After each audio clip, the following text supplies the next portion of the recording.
Recent ಆಗಿ ಬೆಂಗಳೂರಲ್ಲಿ 7 ಕೋಟಿ ಕಳ್ತನ ಆಗಿರೋದು ನಿಮ್ಗೆಲ್ಲ ಗೊತ್ತೇ ಇದೆ. ಬೆಂಗಳೂರಿನಲ್ಲಿ ಹಾಡು ಹಗಲೇ 7 ಕೋಟಿ ಹಣವನ್ನು ದರೋಡೆಕೋರರು ಲೂಟ್ ಮಾಡಿದ್ದಾರೆ. ಈ ಒಂದು ಕೆಲಸನ ಎಷ್ಟು ಶ್ರದ್ಧೆ ಭಕ್ತಿ ನಿಷ್ಠೆಯಿಂದ 7 ಕೋಟಿನ ಕಿತ್ಕೊಂಡು ಹೋಗಿದಾರಪ್ಪ ಅಂತಂದ್ರೆ ಮಕ್ಕಳ ಹತ್ರ ಲಾಲಿಪಾಪ್ ಕಿತ್ಕೊಂಡಂಗೆ.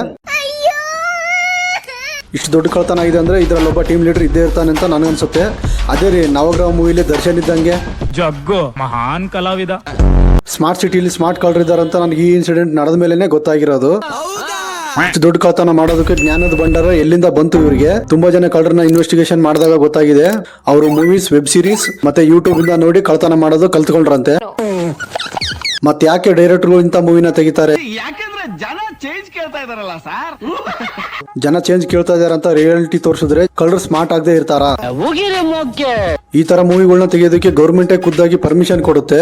ಇದನ್ನ ಇನ್ಸ್ಪಿರೇಷನ್ ಆಗಿ ತಗೊಂಡು ಲೂಪ್ ಹೋಲ್ಸ್ ಹುಡುಕಿ ಕಳ್ಳರ ಕೈ ಚಾಳಕ ತೋರಿಸ್ತಾರೆ. ನಮ್ಮ ಗೌರ್ಮೆಂಟ್ ಅವ್ರ ಹಿಡಿಯೋ ತರ ನಾಟಕ ಬೇರೆ ಆಡುತ್ತೆ. ಅವ್ರು ಹಿಡಿದ್ಮೇಲೆ ಯಾವ ತರ ಅತಿಥಿ ಸತ್ಕಾರ ಮಾಡ್ತಾ ಇದಾರೆ ಅಂತ ನೀವೇ ನೋಡಿದ್ರಲ್ಲ ಪರಪ್ಪನ ಅಗ್ರಹಾರದಲ್ಲಿ.